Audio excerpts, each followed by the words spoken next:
नमस्कार दोस्तों, स्वागत है आपका डिफेंस गैलरी में। तो भारत दोस्तों समय समय पे ऐसी चीज़ें कर रहा है बार बार, जिससे कि चीन को एक क्लियर कट सबूत मिल गया है और यहाँ पे भारत ने एक बड़ा स्टेप उठाते हुए ब्रह्मोस मिसाइल का टेस्ट किया है। 2 दिन पहले की रिपोर्ट आई थी कि भारत ने अपने आकाश मिसाइल डिफेंस सिस्टम, निर्भय मिसाइल और ब्रह्मोस मिसाइल, इन तीनों को ही डिप्लॉय कर दिया है LAC के पास। और अब आज ये खबर आ रही है कि ब्रह्मोस मिसाइल का एक सक्सेसफुल टेस्ट फायर किया गया है।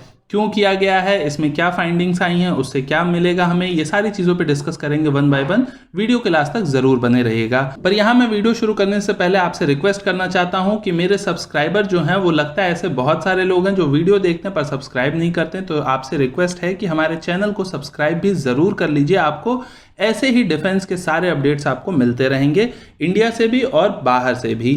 तो आते हैं अपने वीडियो पे। तो वीडियो पे दोस्तों, भारत ने जिस ब्रह्मोस का टेस्ट किया है अभी, वो ब्रह्मोस नहीं है जो भारत के पास ऑलरेडी है। ये ब्रह्मोस का एक्सटेंडेड रेंज का वर्जन है, जिसकी रेंज 400 से ज़्यादा किलोमीटर्स तक की है।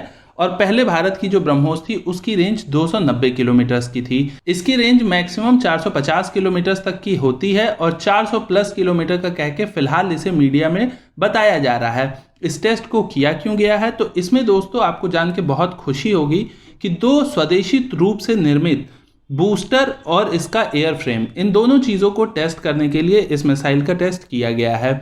बूस्टर इस मिसाइल का वो इंजन होता है जो कि पहले फेज में काम करता है। जब मिसाइल लॉन्च होती है तो आपको जिस इंजन से आग निकलते हुए दिखाई देती है, वही इंजन इसका बूस्टर होता है।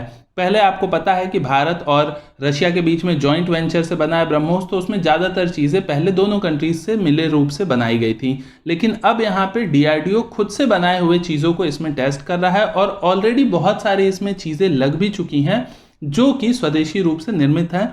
और यहाँ पे अब एक बड़ा काम करते हुए DRDO ने इसके बूस्टर इंजन को भी चेंज कर दिया है, जो कि स्वदेशी तौर पे निर्मित है। और इसका पूरा का पूरा एयर फ्रेम, यानी कि जो स्ट्रक्चर आपको दिखाई दे रहा है, अब वो भी स्वदेशी तौर पे निर्मित होने लगा है। तो ये हमारे लिए काफ़ी बड़ा अचीवमेंट है और हमारे स्वदेशीकरण के लिए भी काफ़ी ज़्यादा अचीवमेंट है, क्योंकि ब्रह्मोस आपको पता है दुनिया की फास्टेस्ट सुपरसोनिक क्रूज मिसाइल है। तो इसे जब हम टेस्ट करते हैं तो ये हमारे फ्यूचर में जो हाइपरसोनिक की हम टेक्नोलॉजी पे काम कर रहे हैं, जिसका टेस्ट भारत ने कुछ दिनों पहले ही किया भी था, उसमें हमारे ये टेस्ट जो होंगे ये बहुत काम आएंगे। इससे जो रिजल्ट निकलेंगे उससे हम और अच्छे मिसाइल्स को खुद से डेवलप कर पाएंगे। तो ये काफ़ी बड़ा अचीवमेंट रहा है। और ये टेस्ट कहाँ हुआ है ये अभी तक क्लियर नहीं हो पाया है, लेकिन हो सकता है ये LAC के पास भी कहीं हुआ हो, या हो सकता है कहीं और भी हुआ हो। पर कहीं भी हुआ होगा, ये चाइना के लिए क्लियर कट मैसेज है, क्योंकि चाइना ब्रह्मोस को रोक पाए ये चाइना के बस की बात नहीं है। इसीलिए चाइना ब्रह्मोस मिसाइल का बॉर्डर के पास डिप्लॉयमेंट का हमेशा से विरोध करते आया हुआ है। इस टेस्ट को DRDO ने अपने PJ-10 प्रोजेक्ट के अंतर्गत टेस्ट किया हुआ है। खैर, बढ़ते हैं दूसरी न्यूज़ पे, जो कि इक्वली इंपॉर्टेंट है। हालांकि वो डिफेंस से रिलेटेड नहीं है, वो इकोनॉमी से रिलेटेड है।